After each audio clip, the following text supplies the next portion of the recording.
Across the West End this year, sales are down by half compared to before the pandemic. And it's even worse news this Christmas, with shoppers shunning the high street. Numbers were down by around 60% today, as Sam Holder reports. Oxford Street, Regent Street, virtually empty this morning. Omicron keeping the post-Christmas crowds away. Over the past year, sales in the West End have been down by half compared to 2019. Certainly central London has really borne the brunt of COVID the entire period.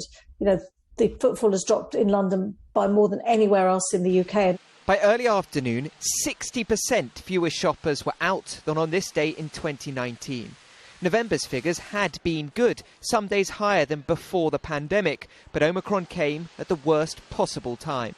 Of course, this comes after last year Christmas was essentially cancelled under Tier 4 restrictions, so businesses here were desperate for some form of bounce back. The new West End company, which represents 600 businesses, says COVID may change shopping habits forever. I think we're moving away from the big Boxing Day sales of the past. It's now about the experience of retail. It's about customers staying longer. It's about the food and beverage and the cultural offer. So I think as the West End comes out of COVID, we're going to see a pivot to perhaps fewer shoppers, but spending longer when they're here.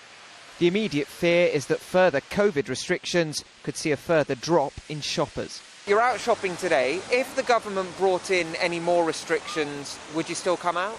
I don't think so, just to keep myself safe. Because if they do bring up restrictions, it means the COVID cases are rising. Okay. At the end of the day, I'm just going to do whatever makes us all safer. If we can come out, we will. We do try to be careful. With a little shopping. Yeah. So whatever happens, you'll be out shopping? Yeah. Of course, yeah. You will find us here in Oxford Circus. Those working in the West End are banking on Omicron being short and sharp, hoping for a fresh start in the new year, but expecting spring 2022 to be when central London really recovers. Sam Holder, ITV News.